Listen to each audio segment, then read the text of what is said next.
Iniciando a gravação. Boa noite, galera. Sejam bem-vindos a mais um encontro dos pontos de cultura de Niterói.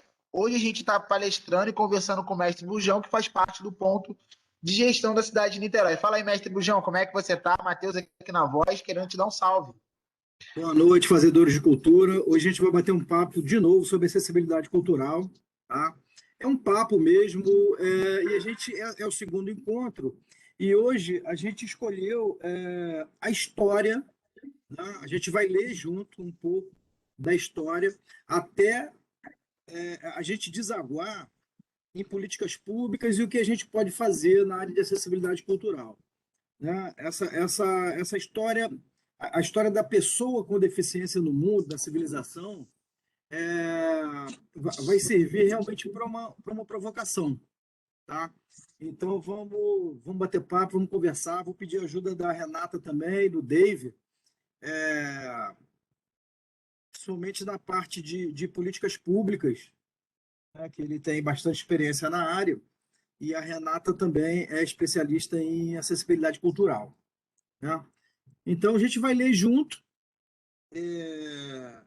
algumas coisas e a gente, a qualquer momento, pode parar, bater papo, fazer uma reflexão e continuar a ler, tá? Tentar fazer a coisa ficar menos chata possível, né? Então vamos embora. Vai passando aí, por favor. Eu estou aqui no notebook que tem a tela pequena. Vamos ver se eu vou lendo. Primeiro falar dos objetivos aí, né? O objetivo dessas oficinas, né? Essas duas oficinas é sensibilizar, informar e dar suporte, né? Informar e sensibilizar vai ser as duas oficinas foram o tempo inteiro isso. Essa vai ser também, né? E o suporte ele vai ser um suporte continuado, tá? Através do ponto de cultura, pontão de cultura de gestão, e a gente vai atender de diversas formas aí, dúvidas, reflexões, qualquer questão que a pessoa, algum gestor de ponto de cultura quiser saber, a gente vai estar aqui para dar esse suporte particular junto, certo? Então vamos lá, passa mais um slide aí, por favor. Eu tenho uma dúvida, meu chefe, até mesmo a título de esclarecimento, sabe? Quando você fala assim em acessibilidade, informação e suporte, você está falando esse suporte para a galera que está hoje envolvida com alguma atividade cultural ou especificamente para as ONGs e pontos de culturas que atuam hoje na cidade de Niterói? Então, hoje eu estou atuando aqui junto ao pontão de cultura, né? O campus avançado, que é de articulação. Então, a gente vai articular. Nosso objetivo principal é articular a rede dos pontos de cultura de Niterói. Mas a gente nunca se furta de passar conhecimento, de bater papo com todos os fazedores de cultura e fazedores de qualquer prática social, né? Então, os pontos de cultura e o pontão de gestão, eles estão inseridos na sociedade de Niterói como um todo, né? Articulando com a academia, articulando com o poder público. Então, esse suporte a gente vai dar, como sempre deu, de forma orgânica. Mas o objetivo realmente é importante lembrar, mestre Bujão, que a pergunta do Matheus, eu acho que estava mais ligada à questão do Cultura Viva, que abrange não só pontos de cultura, mas ações locais. E, obviamente, essas oficinas elas vão dar suporte à galera das ações locais também. Todo mundo que trabalha com cultura precisa conhecer algumas informações que vão ser dadas aqui, que o mestre Bujão está chamando de suporte para quem trabalha com cultura poder atender indistintamente a todas as pessoas, independente da sua possibilidade física, seja ela motora ou mental. Não é isso, mestre? é isso, todos os fazedores de cultura, né? A gente vai dar isso aí que eu estou chamando de suporte de uma maneira orgânica. Se tiver dúvida, isso está sendo gravado, esse conteúdo está sendo gravado e vai ser disponibilizado. E, independente disso, pessoa que viu alguma coisa do conteúdo chamou atenção, pode entrar em contato com o Pontão, que a gente vai estar aqui para para dar esse suporte aí. É isso. Cara, muito bacana, mestre. Realmente vocês dois conseguiram esclarecer.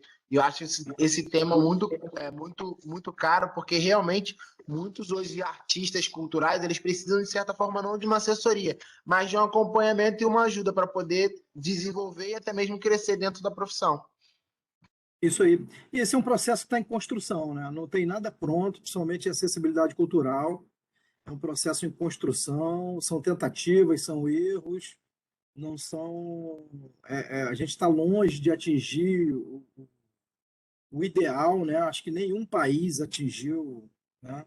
A Alemanha está bastante avançada nisso, mas esse ideal ainda não foi atingido porque requer realmente uma mudança de atitude, principalmente, né? E isso é passo a passo. A gente vai andando juntos.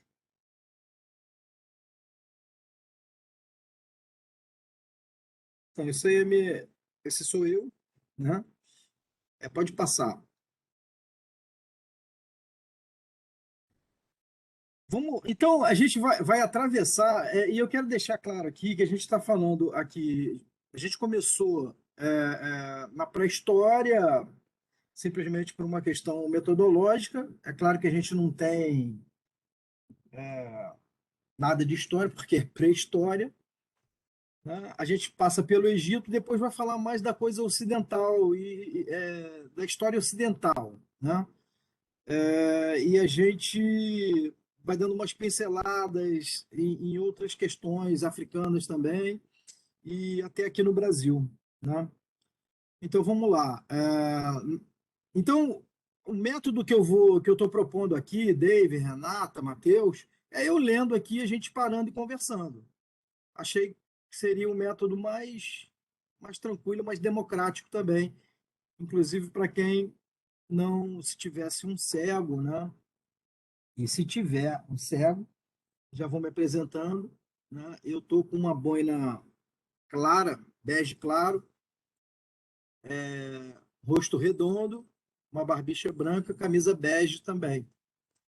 Meu fundo está embaçado, que seria uma montanha com neve. Meu nome é Davi, conhecido como Mestre Bujão. Então vamos começar. Na pré-história, possivelmente as pessoas com características debilitantes não conseguiam sobreviver. Não se sabe nada a respeito, não sabe nada a respeito disso. E a gente passa aqui para o Brasil. No Brasil, ainda hoje, pessoas com deficiência ou até crianças que nascem gêmeas são sacrificadas, né?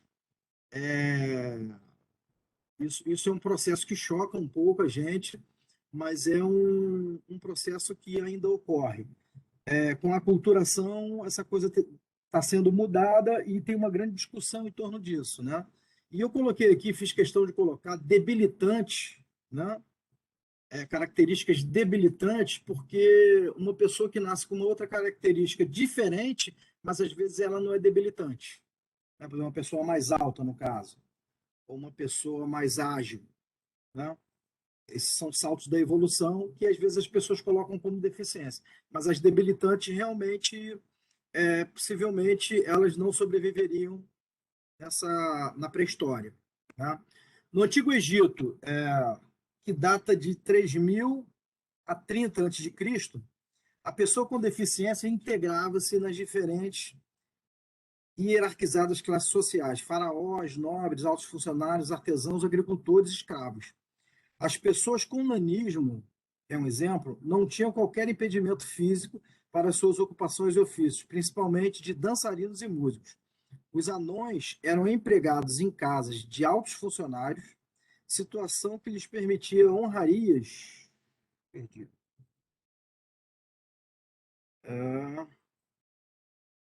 Tá lá em cima.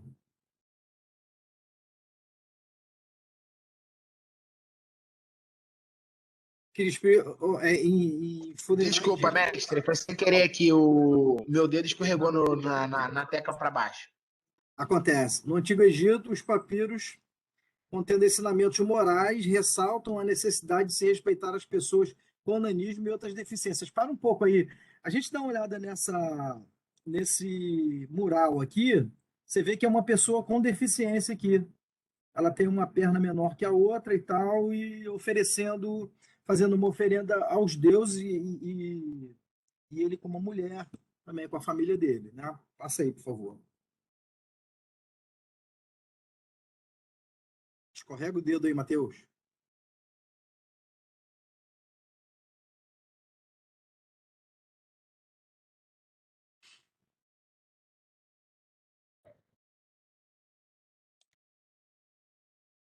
Grécia Antiga. Isso é um pouco chocante. Tá? Os recém-nascidos com alguma deficiência eram colocados em uma vasilha de argila e abandonados. Grandes pensadores como Platão, em seu livro A República, e Aristóteles, no livro A Política, trataram do planejamento das cidades gregas, indicando que as pessoas nascidas com problemas deveriam ser eliminadas. A eliminação era por exposição, no caso de exposição às intempéries, né? Abandono ou atiradas em uma cadeia de montanha na Grécia. O extermínio de crianças com deficiência era tão comum que mesmo os grandes filósofos da época estavam de acordo com tal costume. Isso aí, isso serviu também para a eugenia, né? Para o nazismo. Pensar esses pensamentos e colocar nos dias de hoje, né? O cara não merece nem viver. Aí ele fala aqui da República, né? No livro 4, pegarão então os filhos dos homens superiores e levá-los-ão para o aprisco, para junto de amas que moram à parte num bairro da cidade. Os dos homens inferiores e qualquer outro que sejam diformes, escondê-los-ão num lugar interdito e oculto como convém. Fala também dos feios. Eu, nesse caso, estaria mal, né? Já ia me jogar. Falam dos feios também, crianças feias, né? Concorda não, David? Vamos lá. Já em Esparta, onde o cidadão pertencia ao Estado, os pais tinham o dever de apresentar seus filhos perante os magistrados em praça pública. As crianças com deficiência eram consideradas subhumanas, o que legitimava sua eliminação ao abandono. Atitudes perfeitamente coerentes com os ideais atléticos e clássicos que serviam de base à organização sociocultural dos espartanos. E isso aí o nazismo foi beber dessa água aí, né? E outras ditas filosofias. Escorrega aí, passa para frente.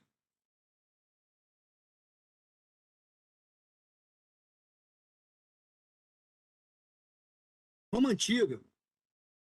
As leis não eram favoráveis a pessoas que nasciam com deficiência. Aos pais era permitido matar as crianças com deformidades físicas pela prática do afogamento ou abandonavam seus filhos em cestos no rio Tibre. Os sobreviventes eram explorados nas cidades ou passavam a fazer parte de circos para entretenimento dos homens ricos. Aí está essa figura das pessoas sendo atiradas, né? Desses penhascos, e era uma coisa totalmente legítima. E aí é que eu estou falando que algumas etnias, quando nasce gêmeos, a mãe tem que pegar um dos filhos e devolver.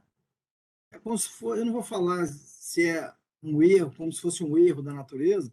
A natureza deveria dar um filho para ela. Como deu dois, ela vai pegar um deles e vai devolver à natureza, enterrando ele lá. Né? Isso de uma forma, não é uma deficiência, mas é algo que no caso deles seria antinatural e é ritualizado dessa forma, como eles ritualizavam com as pessoas com deficiência. Passando aí para frente.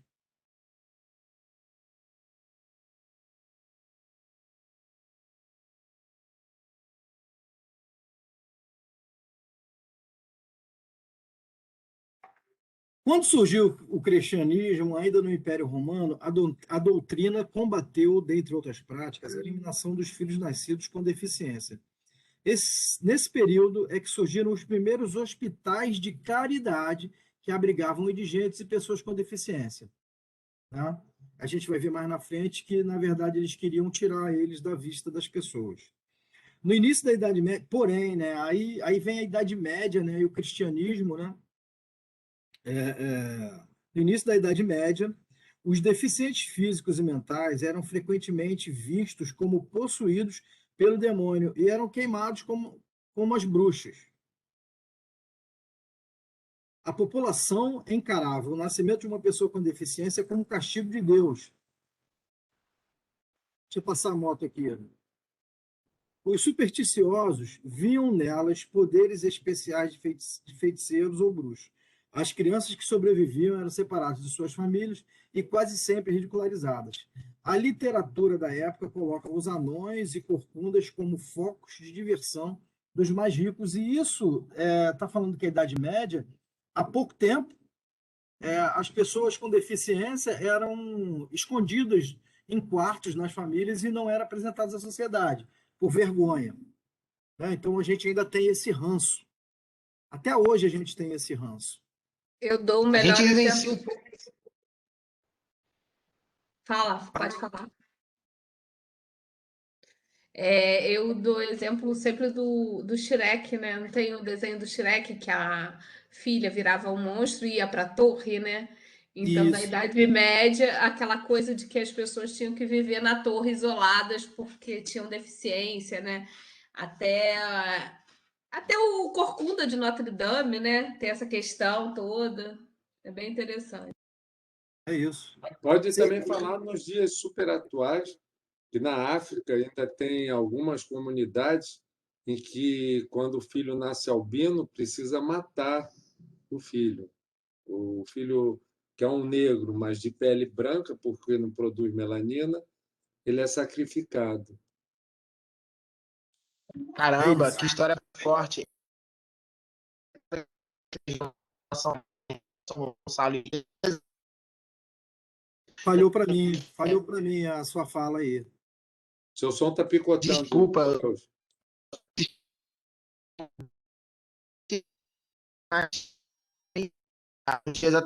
Essa estereotipação do não belo, né? Que aí a gente tem que excluir porque ele não está ao comum de toda a sociedade.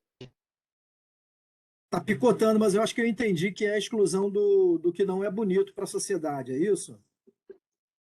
Aí,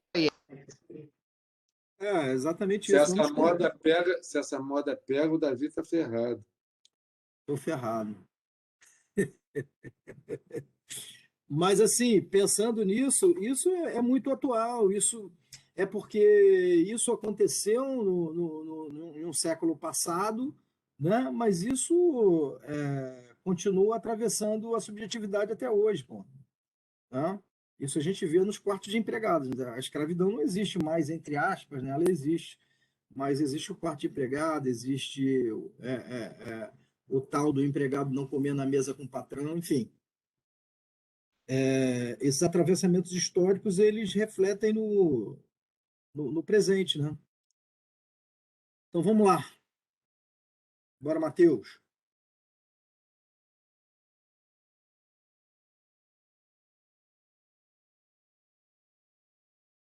Tentar ler isso aqui.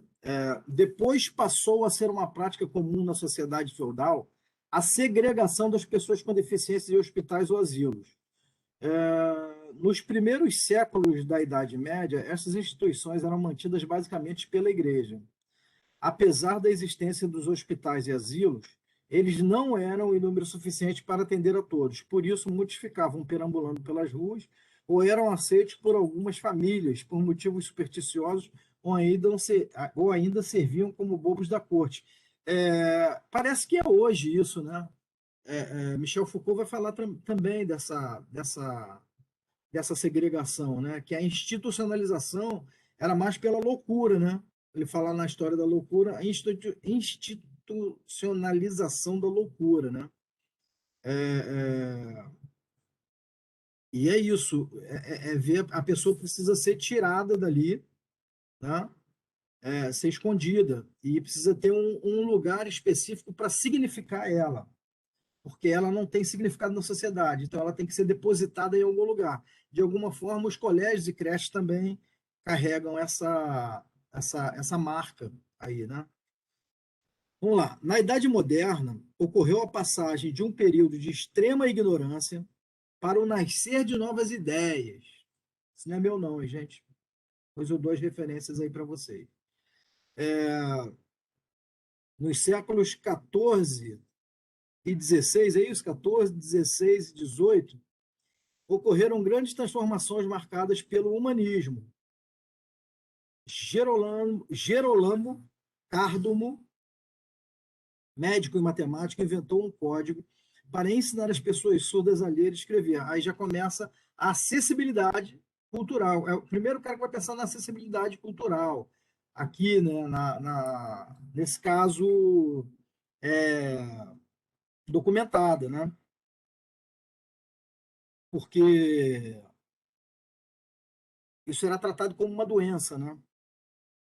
Esse método contrariou o pensamento da sociedade da época, que não acreditava que as pessoas surdas pudessem ser educadas.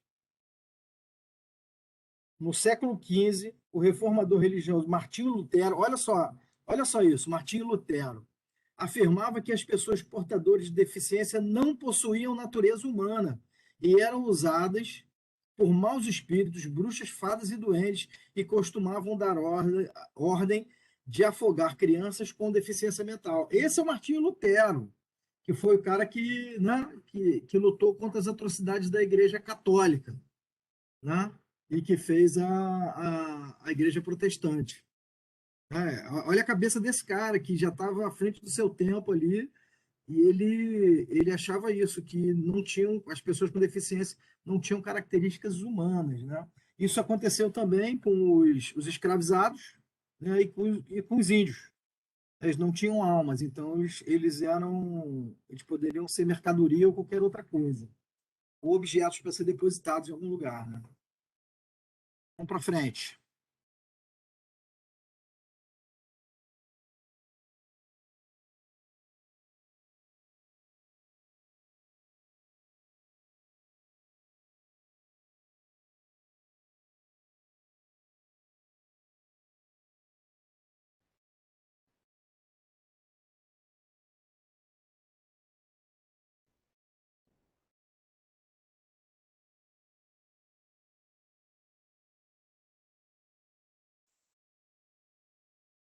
Acho que a internet lá tá ruim dele. A internet está um pouco ruim. Tá, mas tá indo, tá indo. Vamos lá. Vamos. Durante os séculos 17 e 18, houve grande desenvolvimento no atendimento às pessoas com deficiência em hospitais. Havia assistência especializada em ortopedia para os mutilados das guerras e para pessoas cegas e surdas. Pinel, né? A gente tem o Instituto Pinel aqui em homenagem a ele, explicou que as pessoas com perturbações mentais devem ser tratadas como doentes, ao contrário do que acontecia na época, quando eram tratados com violência e discriminação. Ainda é a época, né? Eu uma vez quase me aborreci. Eu me aborreci, mas eu quase fiz, vamos dizer assim, quase fiz uma intervenção física com uma pessoa na rua, porque tinha um cara em situação de rua que ele me parecia que era um esquizofrênico, porque ele ficava gritando com, né, algum personagem criado por ele, enfim. E de manhã bem cedo, ali na Barão do Amazonas, cara, tinha um cara jogando água gelada nele. Eu falei, cara, que isso, cara? Não, ele é maluco, ele não sente frio, não, ele é maluco, né? Então, isso que acontecia ainda acontece, né? Isso lá no século 17 e 18 ainda acontece hoje, né? E é por isso que é importante a gente estar discutindo isso aqui. A pessoa com alguma disfunção mental, com uma forma de pensar diferente ou com um sofrimento mental, né? Precisa ser vista, né? Precisa ser olhada de uma forma como cidadão, né? No século XIX, Braille criou o sistema de escrita Braille, usado por pessoas cegas até os dias de hoje. Foi no século XIX, com os reflexos das ideias humanistas da Revolução Francesa, que se percebe que as pessoas com deficiência não só precisam de hospitais e abrigos, mas de atenção especializada. É nesse período que se inicia a constituição de organizações para estudar os problemas de cada deficiência. Ainda não teve a ruptura necessária que a gente vai falar mais na frente. Olha que legal, eu não sabia desse fato. Eu não sabia desse fato. Gente, minha internet, ela tá indo e voltando porque a gente tá nesse momento de pico, né? Na região. Então ela só tá se estabilizando. Mas eu tô ouvindo e tô prestando atenção em tudo que vocês estão falando. E esse fato aqui realmente eu não sabia. Legal.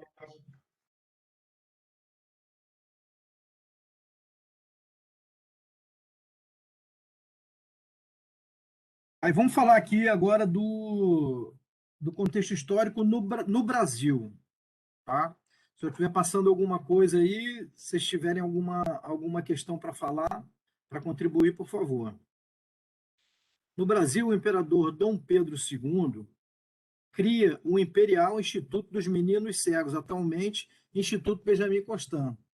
Quer dizer, olha só essa instituição, quanto tempo existe, né? 3 anos depois, em 26 de setembro de 1857, o imperador funda o Imperial Instituto de Surdos Mudos, atualmente Instituto Nacional de Educação de Surdos, que passou a atender pessoas surdas de todo o país, a maioria abandonada pelas famílias. O abandono é muito grande das pessoas com deficiência, né? E assim, pelos homens, muito mais ainda. As pessoas que eu atendo no projeto de Down, a maioria das pessoas que fica dando apoio ao familiar, ao filho, é a mãe. Muitos homens, eles saem do circuito, né? Vamos lá. A história das pessoas deficientes no Brasil evoluiu do século XIX com a educação especial de cegos e de surdos em internatos, como na Europa. Nessa época, foi introduzido o sistema Braille de escrita para os cegos. E em 1880 e 1960, os surdos foram proibidos, olha só, foram proibidos de usar a língua de sinais para não comprometer o aprendizado compulsório da língua oral.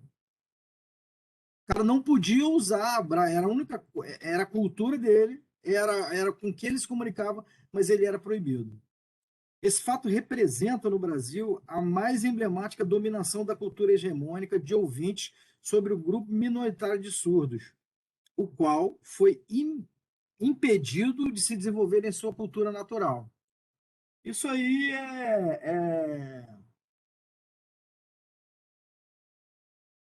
assim, e isso aí tem uma coisa bastante interessante, não sei se o Dave pegou essa época. Se tivesse alguém... Não é essa época, não, eu estou falando dessa época, não. A que eu vou falar que é 1960, pô. Que a criança, se ela fosse canhota, ela era obrigada a escrever era obrigada a ser destra na sala de aula. Minha mãe fala isso. Não podia ser canhoto. Se fosse canhoto, tinha que escrever com a mão direita. Tá? Vamos lá. No século XX, por volta dos anos 1902 até 1912, já começaram... Eu estava tentando ligar aqui o microfone. Na verdade, até hoje, você não tem o desenho industrial do mobiliário e dos objetos pensado para canhoto. Então, até hoje, a discriminação, a falta de acessibilidade dos canhotos continua muito grande. Você vê que o cara tem problema de coluna, que tem que se entortar todo, porque a cadeira é feita para o destro, né? Então, é complicado. Não é que fosse obrigado, se reprimia muito. Eu mesmo, hoje, quando eu vejo minha netinha mexer alguma coisa com a mão esquerda, obviamente, sem nenhuma repressão, brinco, faço uma brincadeira e tiro e boto na mão direita, para evitar que ela sofra desse problema de ter que encarar instrumentos, objetos e tal, preparado para destros e não para canhotos. É, é. É porque a gente tem essa limitação, né? O ideal seria não ter essa limitação, né? Que as coisas fossem para todos. Imagine um canhoto, agora imagine a pessoa que não tem braço. Como a Leila que a gente conhece, né? Leila Scaff. Leila Scaff não tem, né? A Renata também conhece, não tem os braços e as pernas na altura da canela, né? Faz tudo, né? Ela é fantástica. Passa aí para frente,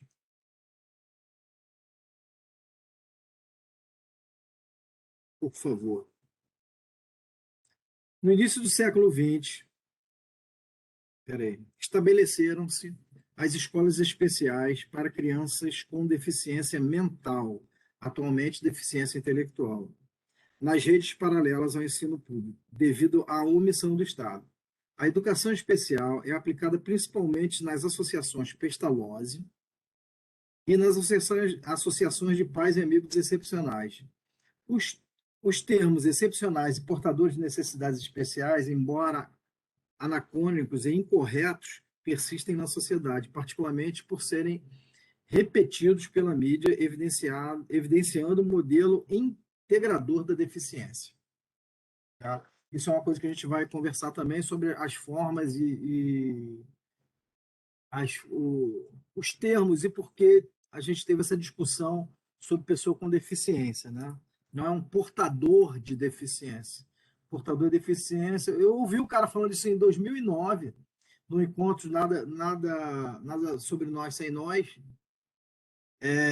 falando como é que eu posso ser portador de deficiência. Então eu estou portando deficiência, eu vou antes de sair de casa eu vou deixar minha deficiência em casa, não vou portar mais e vou sair para a rua sem a minha deficiência. Enfim, hoje a pessoa com deficiência, essa discussão, ela gera várias reflexões aí. Para frente.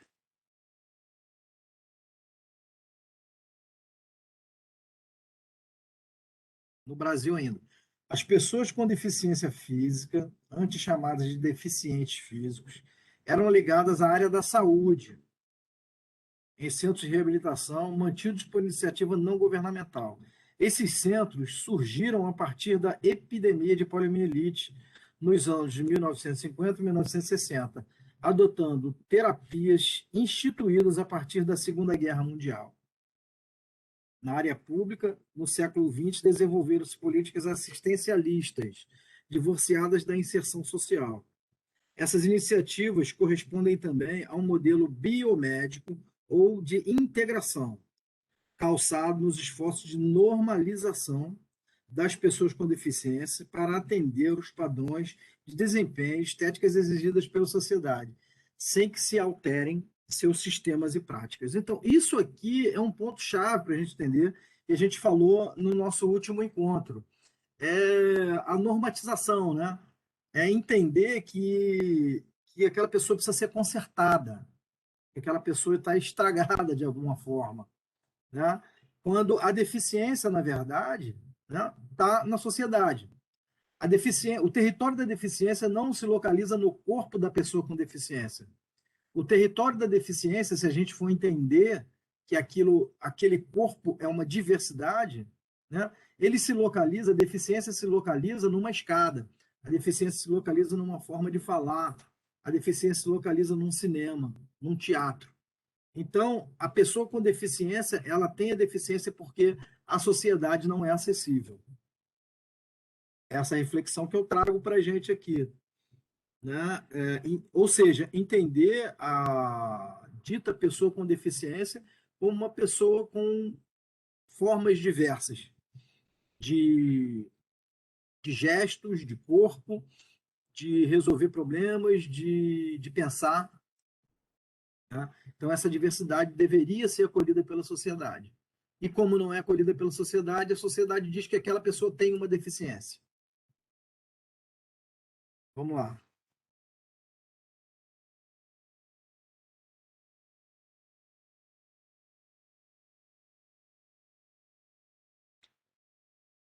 Ao final dos anos 70, cresceu a consciência que resultaria no movimento político das pessoas com deficiência.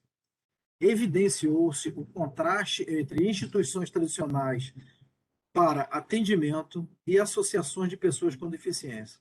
Esse cenário persiste nos dias atuais.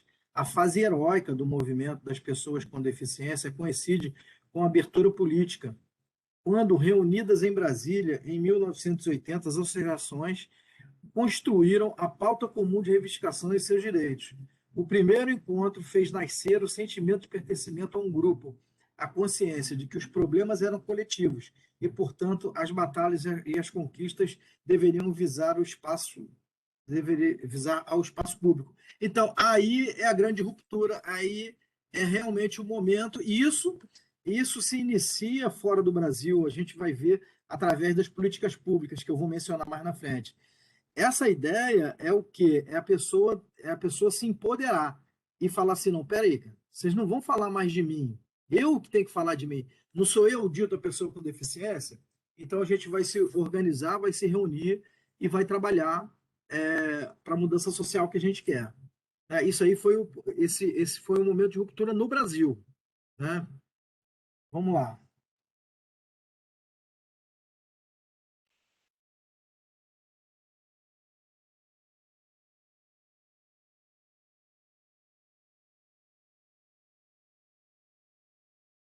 Esse Sasaki sem ser a Renata, quem aqui conhece? É a pessoa que cunha o termo acessibilidade atitudinal, né, Renata? Não é isso? Se ela tiver aí. Oi. Não é ele?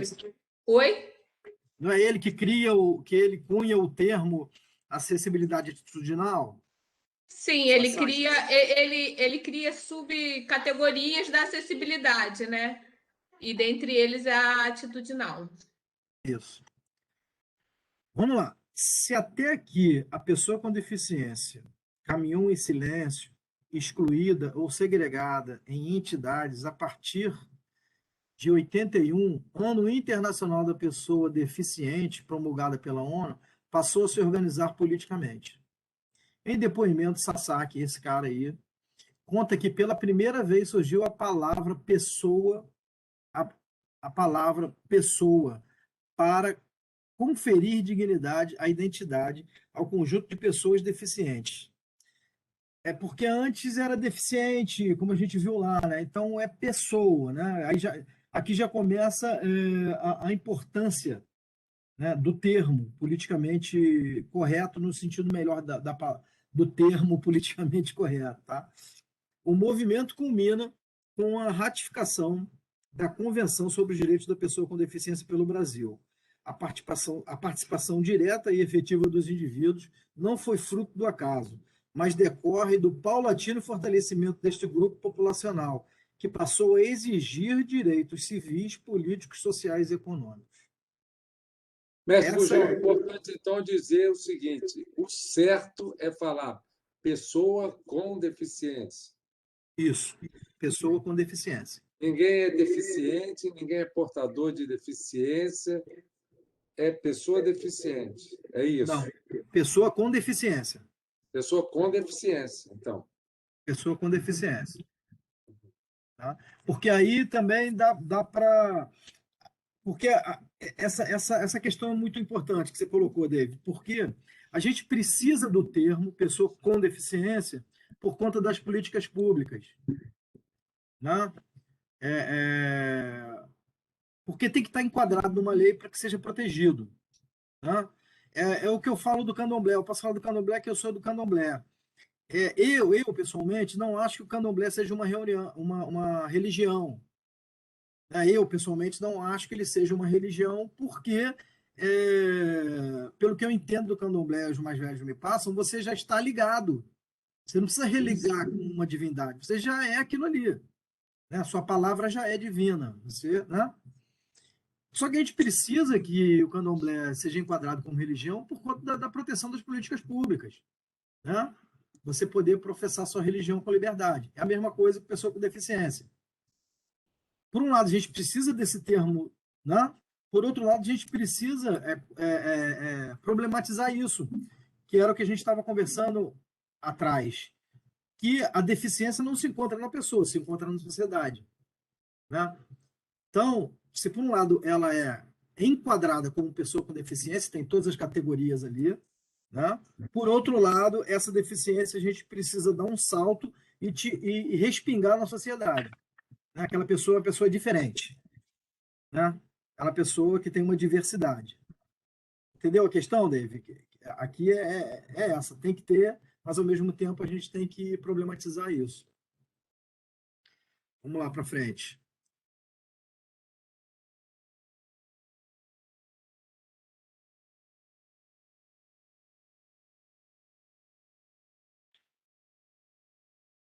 No âmbito do governo federal, foi criada a Coordenadoria Nacional para a Integração da Pessoa com Deficiência, responsável pela política nacional para a integração da pessoa portadora de deficiência e posteriormente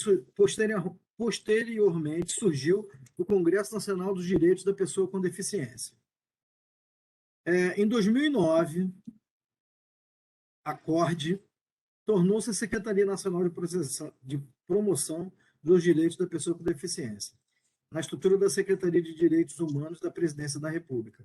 Cabe ao órgão propor e avaliar as leis e decretos, articular as políticas interministeriais para a agenda de inclusão e o apoio aos... Algo deu errado aqui. A CORE conduziu, em parceria com a sociedade, a promoção, a ratificação da Convenção sobre os Direitos das Pessoas com Deficiência e é responsável pelo seu monitoramento, né? Isso, passa mais um para frente para a gente poder entender melhor essa aula. Porque as pessoas com deficiência já estavam em diálogo com o poder público, né?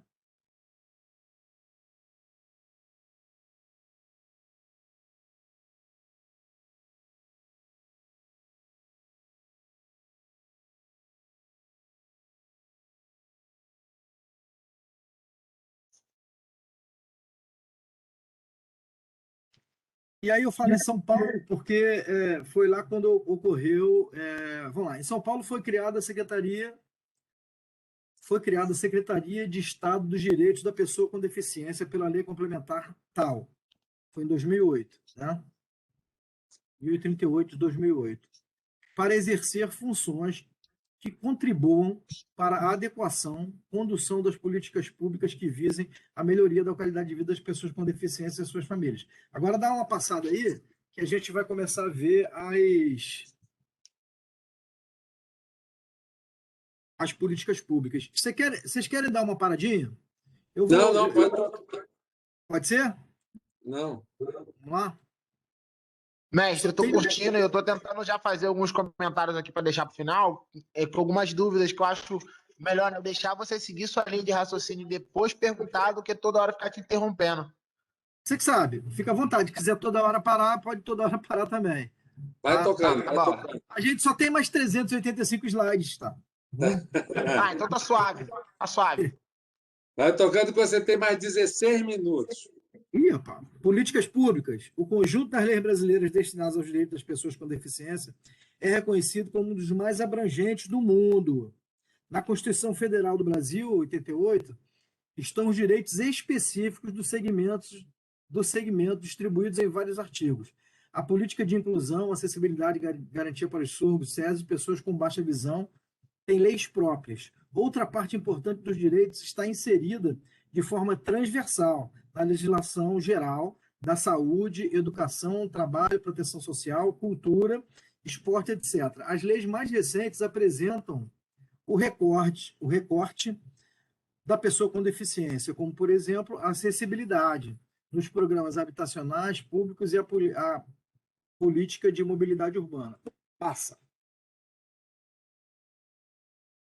Quer dizer, a gente sempre tem leis maravilhosas, né? O negócio é fazer elas funcionarem na prática.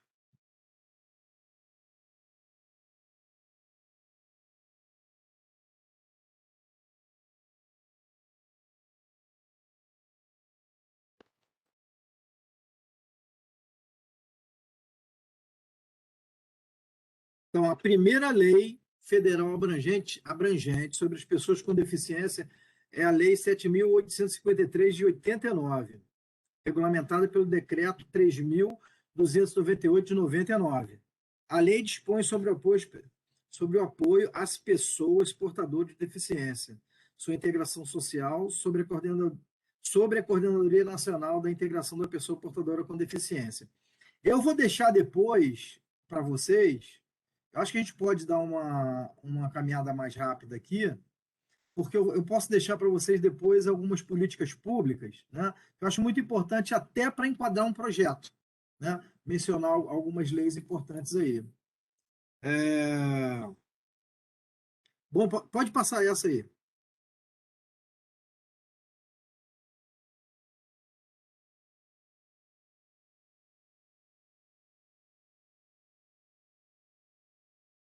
A acessibilidade é tratada nas leis 10.048, 10.098 do ano 2000 e no decreto 5.296 de 2004, que regulamenta a prioridade de atendimento às pessoas com deficiência ou mobilidade reduzida, idosos e gestantes, e estabelece normas para a promoção da acessibilidade. Esse decreto é o mais conhecido entre as pessoas com deficiência, porque disciplina as condições que impactam sua vida cotidiana. Esse é muito importante.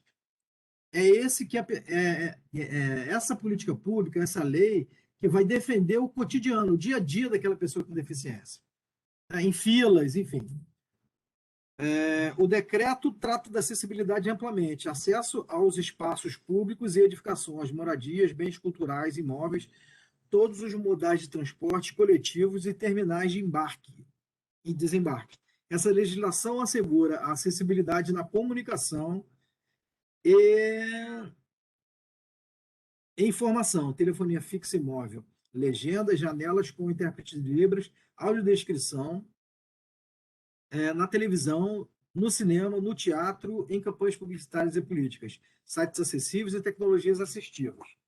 Bom, existe essa lei, mas e aí? Por isso que eu falo que é um caminho muito longo ainda a seguir, mesmo porque a gente não consegue se enquadrar. Por exemplo, essa plataforma aqui, o ideal seria ter um tradutor de Libras, né? A gente tentou para caramba, tentamos articular, não conseguimos, e a gente tem sempre limitações, enfim. É isso, é uma tentativa, é um caminhar constante nisso aí. Passa para frente. É bom pontuar que foi nessa lei que Niterói começou a ser pioneira. Acho que foi de 1992, se eu não me engano, a primeira lei que teve da questão da acessibilidade física. E aí todas as cidades passaram a ter calçadas todas as cidades não, né? A proposta é que todas as cidades tenham calçadas acessíveis, né? As rampas, né? E Niterói foi pioneira nessa lei assim de execução, né? Apesar de toda a limitação que a gente sabe que tem, mas foi pioneira. E a gente sabe, né, Renata, porque às vezes eles localizam, vamos dizer que tem acessibilidade, vamos dizer, no MAC, por exemplo, né? Mas a pessoa com deficiência que quer vir do Morro do Estado tem que ser considerado todo o trajeto dele, né? Não é só no MAC, né? Então é por isso que eu digo que é uma caminhada, né? Um esforço constante, né? Que hoje é impossível ter uma cidade totalmente acessível, né? Mesmo Niterói ou São Paulo. Eu falo que a acessibilidade é uma luta, né, Bujão? É uma luta, não é uma questão de lutar diariamente pelos direitos, né? Olha só, isso foi interessante, essa intervenção da Renata, e lembrando, inclusive, dessa lei. Eu vou falar de uma curiosidade, mas isso está muito na proposta do mestre Bujão para o Pontão de Gestão Viva, que mais, embora ele esteja fazendo esse encontro com todo o processo histórico, e agora falando do suporte legal da questão da acessibilidade, o tempo todo ele fala que o mais importante é a questão atitudinal. Quer dizer, é a atitude das pessoas frente a essa questão, a essa problemática. Eu, que sou um pouco mais novo do que vocês, eu me lembro bem quando, nessa época que a Renata falou, que que a prefeitura começou a fazer as calçadas acessíveis, um dos equipamentos era um degrauzinho embaixo dos orelhões, que os jovens hoje em dia não sabem nem mais o que é orelhão. Mas antigamente, se falar no telefone, não tinha celular, você tinha que ter uma fichinha no bolso para parar num lugar que tinha um. Só que aquilo era num poste com três ou dois aparelhos acústicos assim grandes, né? Umas A conchas, concha, tipo uma concha, né? uma aposta, que o cego não sentia aquilo no chão, pum, dava uma cacetada naquilo. E aí se criou aquele degrauzinho para a bengala do cego bater ali, ele sabia que ali tinha um obstáculo que ele precisava desviar. E as pessoas debochavam, deu coisa dizendo: nossa, só a prefeitura está botando degrau para não, mas tão pequenininho que só para não gigante e tal. Assim, teve um monte de brincadeira, de piada. Na época não existia a expressão meme, né? Era piada, era gozação, porque as pessoas não entendiam, porque não tinha essa atitude de compreensão de que o espaço público é para todos, porque a gente sempre tem na cabeça que o público não é de ninguém, mas é o contrário, o público é de todos, inclusive as pessoas com deficiência. As pessoas que não enxergam, por exemplo, precisam saber que ali na frente, passando com a bengala no chão, se não tiver aquilo, ela vai bater com o rosto na concha, porque a concha está para fora do espaço, está no ar, é aérea. Né? Então, porque ela está presa por um postezinho, mas avançada para frente. Deixa eu botar a mão mais para cima para ver. Avançada para frente. Então, o cego batia com a cabeça ali. Você tem aquela parte onde aquela trilha que muita gente pensava que aquilo era ciclovia, aquele piso diferenciado para ele passar ali e caminhar por ali por cima e tal. Mas por quê? Porque faltou a parte justamente cultural e educacional, porque não se teve o cuidado de passar essa política de atitude em relação a que o espaço público é de todos, inclusive, obviamente, das pessoas com deficiência. Era só para trazer essa lembrança, que é uma coisa que a maior parte que provavelmente está assistindo não vai se lembrar ou não conhecia, porque isso, como ela falou, é da década de 90, não foi isso que você falou, Renato? Acho que eu sei que começou com o Jorginho, mas não sei 92, Foi quando... exatamente. Eu acho que é 99 a lei, não tenho certeza, Não, não. 99 o Jorginho já não estava mais, não foi 99, não. foi 92. Eu acho que Foi pode ser 92, isso. 92, pode ser 99 é a outra Ou seja, 92, quem nasceu há 30 anos atrás nem viu esse começo. Agora, quem nasceu há 35 anos atrás tinha só 5 anos, também não compreendeu. Ou seja, foi num outro tempo, quase pré-histórico, que a cidade começou a pensar nisso. Tem algumas cidades que podem não ser absolutamente perfeitas, mas estados, por exemplo, em Boston, nos Estados Unidos, você praticamente não tem um obstáculo na rua para nenhuma pessoa com dificuldade motora, nem na rua, nem para sair da rua para entrar em qualquer prédio, qualquer coisa assim, ou para entrar num ônibus, não tem, nem para dificuldade motora, nem para cego. Eu sei por um acaso de Boston, porque meu primo trabalhava com isso no tempo lá do engenheiro, lá do arquiteto lá de Curitiba. Como é que era mesmo o nome dele? Que morreu? Que foi o cara que inventou os corredores para ônibus? Oh, meu Deus do céu. Prefeito e governador. Prefeito de Curitiba e governador do Paraná. Jaime Lerner. Então, meu primo trabalhava com Jaime Lerner e foi aos Estados Unidos, isso já há trocentos anos atrás, e Boston já tinha tudo. Os ônibus desciam para a pessoa entrar, os prédios, as calçadas, tudo era já trabalhado há muitos anos atrás e só evoluiu. É só uma curiosidade para ficar mais engraçado, divertido aqui. Sou muito palhaço. A gente a gente tem sorte, né? Aqui, por exemplo, não é puxar saco, não, Renata, não é puxar saquismo, não, mas assim, tem uma pessoa especialista em acessibilidade cultural dentro da gestão, né, da cultura em Niterói, assim, é uma força muito grande, não só para as pessoas com deficiência na área de cultura, mas para a cidade como um todo, né? Qual é Mesmo a que ela. pessoa? Qual é a pessoa? Qual é a pessoa? Renata Glay.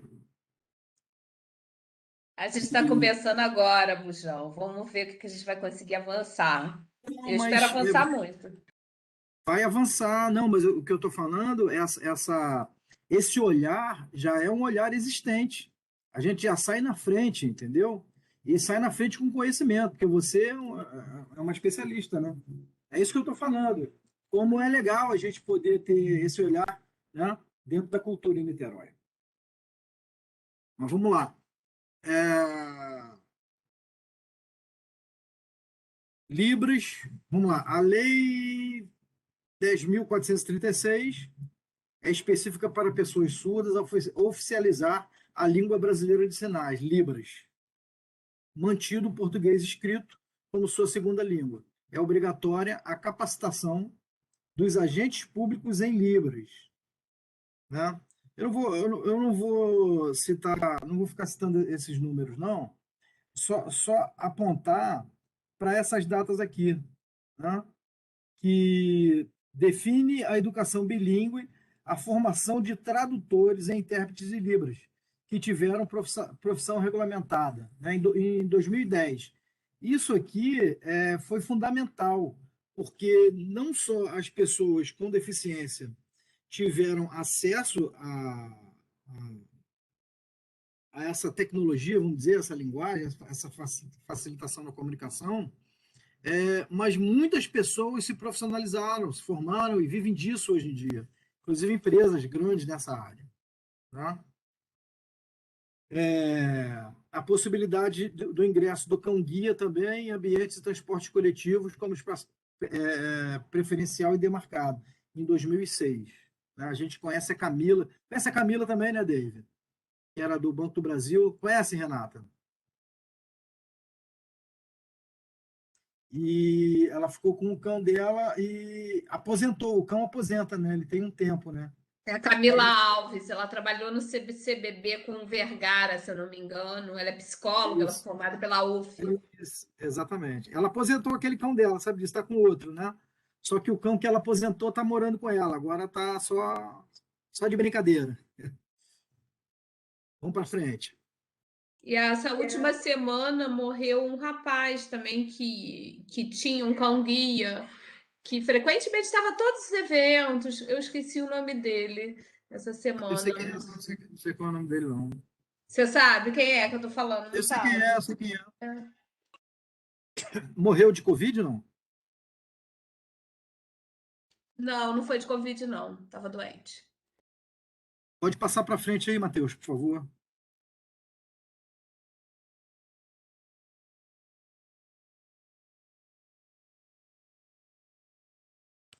A ação afirmativa mais importante para as pessoas com deficiência é o acesso ao trabalho. A Lei 8.112, de 90, determinou a reserva de cargos nos concursos públicos. E a Lei 8.213, de 91, estabeleceu a reserva de 2% a 5% dos cargos nas empresas com 100 ou mais empregados para beneficiários reabilitados e pessoas com deficiências habilitadas profissionalmente. Isso realmente foi uma. Isso se consolidou, foi uma lei que realmente a gente chama de pegar, né? Ela realmente pegou. Aí foi muito bacana isso. Hoje em dia, né? Agora, apesar da fiscalização e multas, há grande resistência dos empresários em contratar trabalhadores com deficiência por discriminação e recusa de prover acessibilidade nos ambientes de trabalho. Algumas sentenças judiciais aceitam a justificativa dos empresários, perpetuam e blá, blá. Hoje em dia isso mudou bastante. A gente vê no cotidiano, né? E que é muito legal. Vamos lá.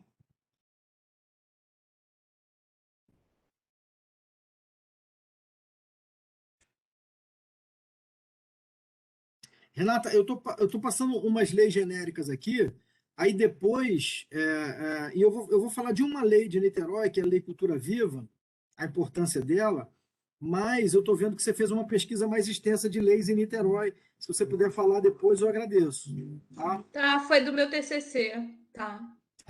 Então pronto. O direito à educação especial está assegurado na Lei 9.394 de 96, referente às bases da educação nacional e prevê recursos pedagógicos específicos para cada aluno com deficiência. Isso é muito difícil, né? Isso é uma coisa realmente complicada. Mas os colégios têm se esforçado e a maioria não está conseguindo fazer. Em 2007, o MEC editou a Política de Educação Especial na perspectiva da educação inclusiva, obedecendo à Convenção da ONU, Sistema de Ensino Inclusivo, com aula na classe comum e atendimento educacional especializado em todo o turno oposto. Para garantir a inclusão com qualidade, são exigidas salas de recursos multifuncionais, instalações acessíveis, formação de professores para atendimento de alunos surdos na educação bilíngue e para ensino de sistemas do Braille, etc, etc, etc, etc. E a gente, às vezes, não tem nem... a gente não tem nem merenda, né, escolar, às vezes. E muitos professores que têm essa atitude, né, têm essa perspectiva da acessibilidade atitudinal, em conversa com eles, eles tentam fazer e realmente se sentem castrados, aí, tolhidos de exercer, de estar alinhado com essa lei aqui que, entre aspas, asseguraria, né, esses recursos aí. Vamos lá, vamos para frente.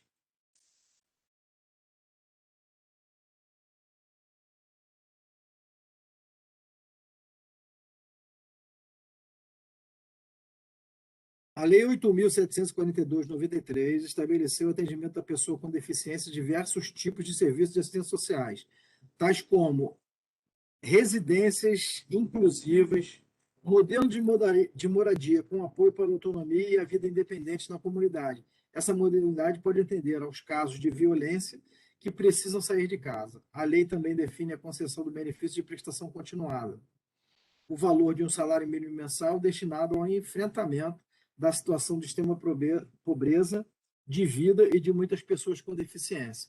É legal estar passando isso aqui, assim, eu acho bem bacana, assim, não pela informação em si, mas pelo gap que tem entre o que se deseja e o que realmente acontece, né?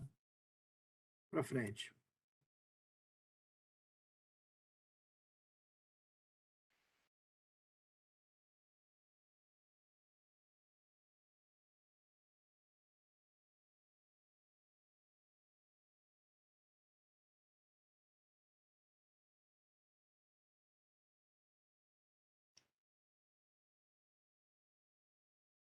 Como é que está de tempo aí? Estou sem som, David. Esqueci também, mestre. Oi? Tá certinho, porque eu cliquei, na hora que eu cliquei e voltou duas casinhas. Não, é o próximo. Isso, agora vi. Não, mais um. A gente já está em 8h30, mas por mim a gente pode finalizar junto quando o senhor terminar, não tem problema não. Mais um aí. Dá uma avançada aí. Oi? Você conseguiu me ouvir? Você perguntou a hora, são 8h30. Consegui. Dá mais uma avançada. Dá mais uma avançada aí. Depois eu disponibilizo isso. Porque acho que isso aí que é importante. O nada sobre nós sem nós, né? Em 1998, foi a vez de mais um livro. Aí é um livro. Esse livro inaugura essa ideia, né? Não inaugura a ideia, mas ele fortalece a ideia de nada sobre nós sem nós. Né? Nothing about us without us. Tá? A ideia vamos lá, torna-se um movimento mundial para o empoderamento das pessoas com deficiência sobre a autonomia das suas vidas e como as pessoas que mais conhecem o tema da deficiência e suas demandas. Isso aqui não é para político fazer, não é para essas leis, essas políticas públicas, elas devem ser feitas, devem ser consultadas pelas pessoas que têm as deficiências. Tá? Vamos para frente.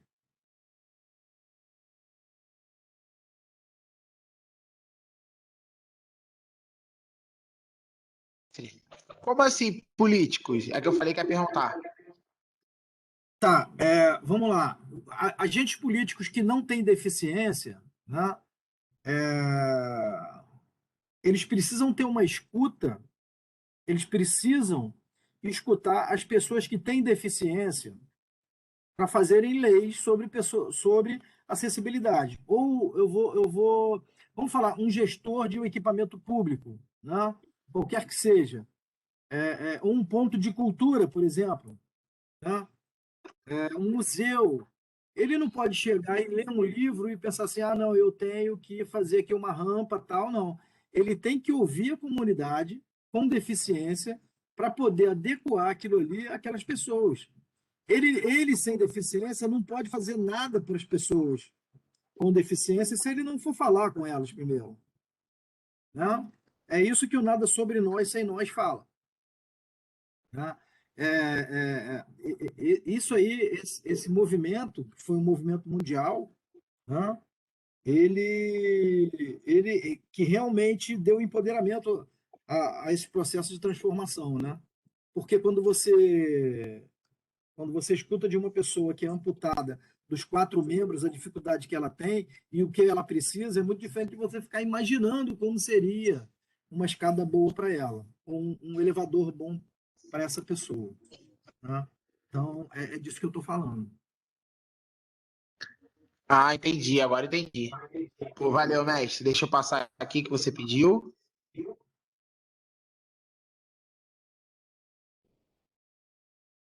Então, essa perspectiva do nada sobre nós sem nós, para a gente dar uma adiantada, né? Ela vem lá da Europa, né? Passando pela ONU, Espanha, Alemanha, China, né? E aí eu queria que a gente chegasse aqui, vai passando, por favor, para ver se a gente dá uma adiantada e encontra a questão do Brasil, mas entendendo realmente que é esse sentido, né? Então, aí no Brasil, em 2007, né, em Campinas, aconteceu o primeiro encontro municipal Nada Sobre Nós Sem Nós. Isso é um marco no Brasil para acessibilidade, para quem pensa acessibilidade, para quem pensa cultura, para quem pensa cidadania, né? A gente precisa pegar esse exemplo do que ocorreu lá, porque muitas vezes o que acontece é o seguinte: esses movimentos, eles às vezes, a gente tem uns muros aqui no Brasil que não são porosos, né? Eles param. E não foi o caso do que aconteceu sobre esse movimento Nada Sobre Nós Sem Nós. O muro mais pesado que a gente tem, mais refratário que a gente tem, é o muro social, falando de novo aqui da acessibilidade atitudinal, da acessibilidade atitudinal. Né? Então, vai passando mais uma aí, por favor. Então, eu voltando aqui para os alicerces, para esses alicerces legais, né? Entendendo que de 2007 para cá, um pouco antes, as pessoas com deficiência elas já estavam em interlocução com as políticas públicas. Elas já participavam das políticas públicas. Tá? E aí eu vou dar um exemplo, né? Passa para frente aí, até a gente chegar em Niterói aqui, que eu quero falar sobre Cultura Viva de Niterói. E essa lei Cultura Viva de Niterói aqui, que é de autoria do Leonardo Giordano, né? E eu preciso fazer uma crítica, né? Mas é uma crítica, como eu falei aqui para vocês, é uma construção. Aí a gente vê que em nenhum momento dessa lei, né, apesar de ter se falado, de ter conversado, né, não teve, não por parte dele, mas de quem conduziu o processo todo, que inclusive foi o setor também da cultura, né, sociedade civil organizada, né. A gente só tem lá no artigo 2º promover o acesso promover o acesso aos meios de fruição e produção e difusão cultural, né? Acho que está no 7. Promover o acesso, tudo bem. Eu acho que tá, tá garantido na lei, né? Mas não tem em nenhum momento falando da pessoa com deficiência. Fala garantir para o idoso, né? Fala garantir para as populações periféricas, enfim. Mas eu acho que aqui a gente pode conversar um pouco mais para a gente trabalhar colocar um adendo aí. Eu acho que aí, Renata, a gente pode pensar nos próximos eventos aí, fazer uma indicação para que entre o nome pessoa com deficiência, para que entre acessibilidade cultural, né? Eu acho importante esse marco, apesar de ter promover o acesso aos meios de fruição, produção e difusão cultural. Acho perfeito, só falta para a pessoa com deficiência. Tá? Antes dessa lei tem a lei do Sinfic, né? Que foi 2017. Foi assim, o primeiro apontamento da cultura antes do conselho, né? O conselho também prevê a questão da pessoa com deficiência, Ah, mas de lei foi a primeira, foi a do Cifix, que tem um item que ele fala da questão da acessibilidade, né? Ele fala que promover acesso aos bens públicos e serviços, democratizar, mas também não usa a palavra pessoa com deficiência, tá? é isso. E só quando ele usa na questão dos projetos da contrapartida, né? Então, aí ele usa a questão da acessibilidade, Uhum. tá? Na última conferência, foi onde a última conferência? A última conferência De Niterói. foi em Niterói, de Niterói, foi no teatro, foi em vários lugares, né? Eles falaram que eles fizeram micro conferências, o conselho, não foi? Teve na UF, não teve? Mas foi Teve no na dia. U, teve vários Isso, lugares. Terminou na sala Nelson Pereira dos Santos, se eu não me engano. isso. No dia, assim, a gente construiu um texto que colocava o nome pessoa com deficiência. Eu tive que brigar. Falei, não, tem que ter, tem que ter. Você está falando que é acesso, e tal, sei lá o quê. A gente colocou e no final das contas não colocaram no texto, tá? Mas acho que isso é um processo.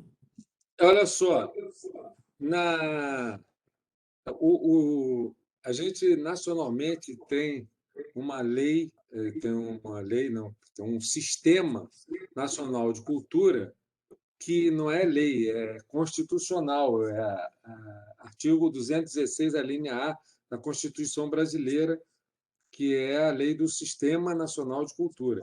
Esse Sistema Nacional de Cultura deriva para sistemas estaduais de cultura, que, por sua vez, deriva para sistemas municipais de cultura. Niterói tem um sistema municipal de cultura e eu vou confessar publicamente aqui que eu não conheço, não li ele direito ainda, não tive oportunidade e agora fiquei muito intrigado com isso, muito preocupado por não ter feito essa leitura, porque eu conheço bem a lei do sistema estadual, porque, primeiro, eu trabalhei por ela durante mais de 10 anos, que eu tive envolvido nas audiências públicas, como Ponto de Cultura, etc. E tal. E na lei estadual do sistema municipal, do sistema estadual de cultura, que é a Lei 7.035, no anexo 1, 1.1.6, nas diretrizes, tem aqui, ó, vou ler aqui, garantir às pessoas com deficiências o acesso às artes e expressões culturais, contemplando a possibilidade de formação, produção e fruição. Ou seja, que as pessoas com deficiência possam não só assistir, como praticar Produzir, ações de perfeito, artes e expressões culturais. perfeito. Acontece que isso é uma lei, e essa lei ela tem as diretrizes e estratégias, porque todo o sistema, tanto nacional quanto estadual, quanto municipal, ele se suporta num tripé que a gente chama de CPF. É igual ao nosso CPF, né? O CPF é Conselho, Plano de Cultura, no caso nacional, Plano Nacional de Cultura, no sistema estadual, Plano Estadual de Cultura, no municipal, Plano Municipal de Cultura. E o F é de fundo, quer dizer, uma conta com recurso. Esse P do plano, o Plano Estadual de Cultura, ele tem, em lei, ele tem as diretrizes e estratégias. Agora, as ações são da regulamentação ou da decisão, da inferência direta da Secretaria, quer dizer, do Poder Executivo, com assessoria do controle social, que é o Conselho de Cultura. Então, a gente tem uma lei, a gente tem constitucionalmente um sistema, tem a lei estadual, que tem suas diretrizes, e que na sua diretriz diz que precisa garantir às pessoas com deficiência o acesso às artes e expressões culturais, contemplando a possibilidade de formação, produção e fruição, mas não tem as ações que precisam ser feitas.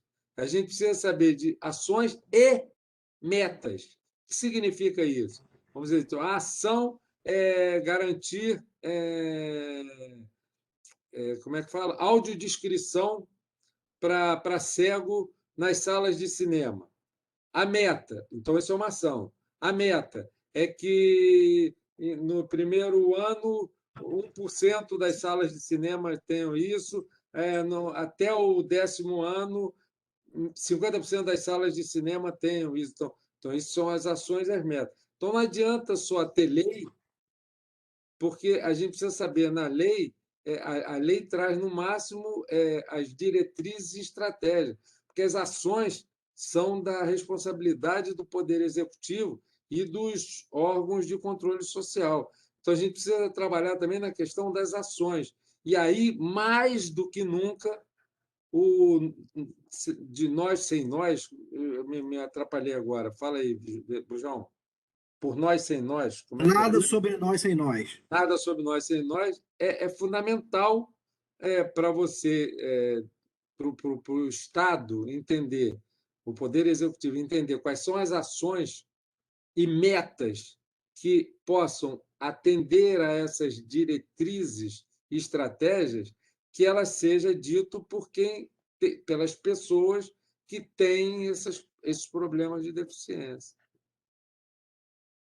Era isso. Mas apesar dessas leis pontuais da área da cultura, hoje o que rege mesmo, eu acho, para as pessoas com deficiência, é a LBI de 2015, entendeu? Que nela vem citando cada direito, e dentre eles a cultura em todos os aspectos, entendeu? Então, por exemplo, a Lei Cultura Cultura Viva Federal, ela tem a palavra pessoa com deficiência, ela cita certinho, né? Mas todas essas leis de cultura, elas têm que seguir a LBI, de alguma forma. Por exemplo, nosso edital, o último edital de 2019, né? Ele não teve, a lei não citava, mas nos critérios de seleção tinha a questão da acessibilidade, tinha a questão da pessoa com deficiência, que trabalhasse com grupo prioritário de pessoas com deficiência. Então, tinha critérios, né? A gente não tem na legislação específica, mas nos editais tinham. Inclusive, o nosso plano de trabalho tem essa rubrica para acessibilidade, exatamente por uma exigência do edital, embora a gente, na medida do possível, tenha essa compreensão dessa atitude de incluir o máximo possível nos nossos projetos. Mas Acessibilidade e democratização, né? Isso aí tem que estar atravessando tudo, né? Vamos encaminhando aí para o final, mestre Bujão, porque nós já estouramos 20 minutos.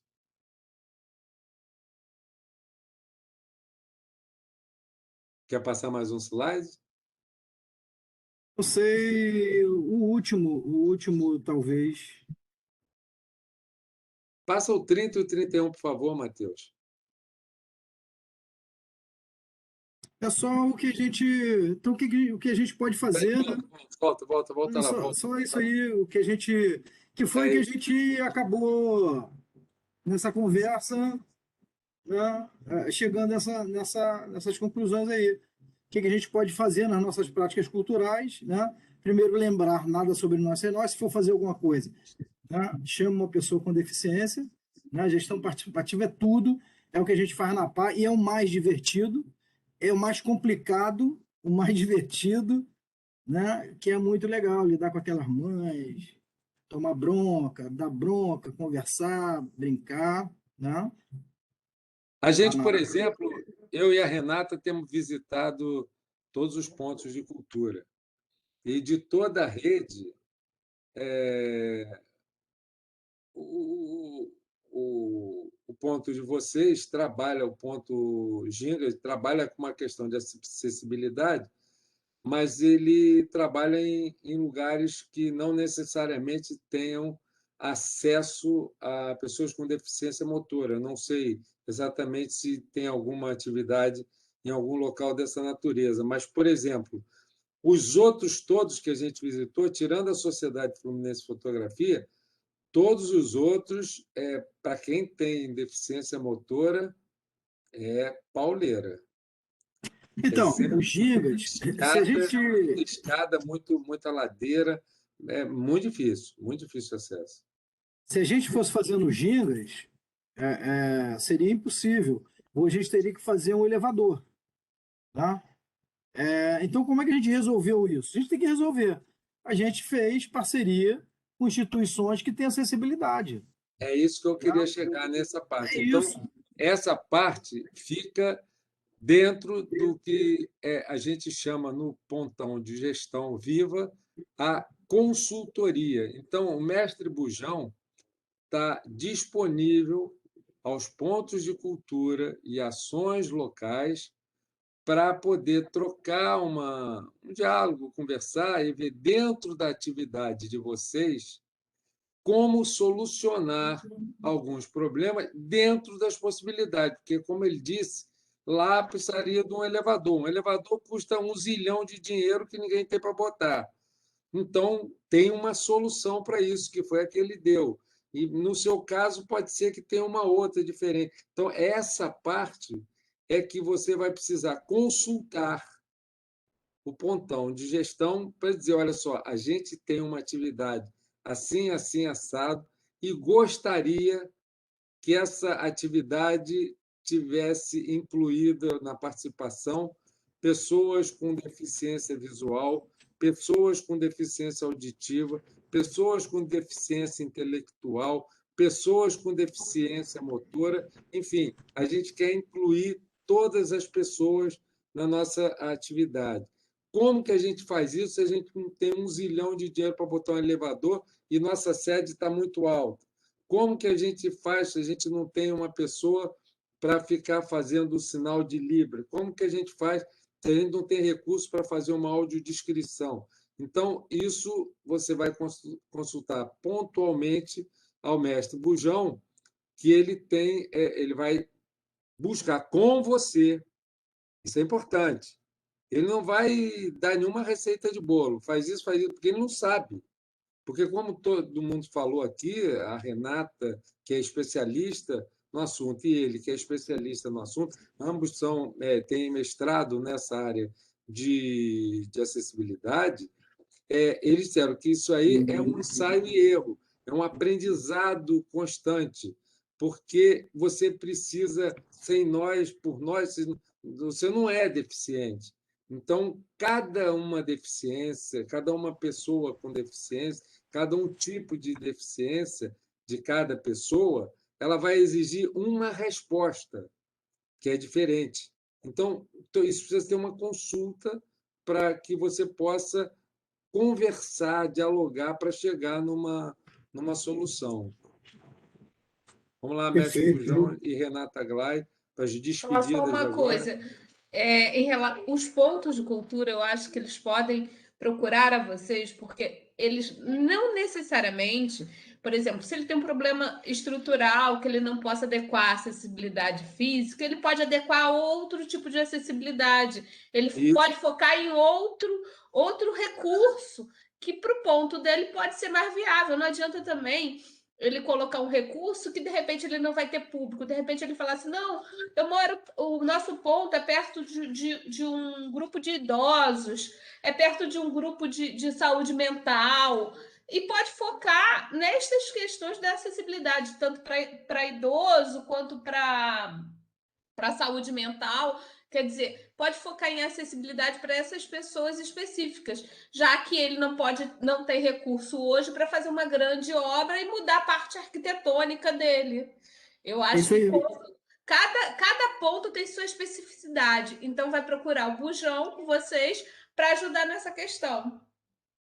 E acho que isso aí traz uma potência muito grande, que é o ponto de cultura, né?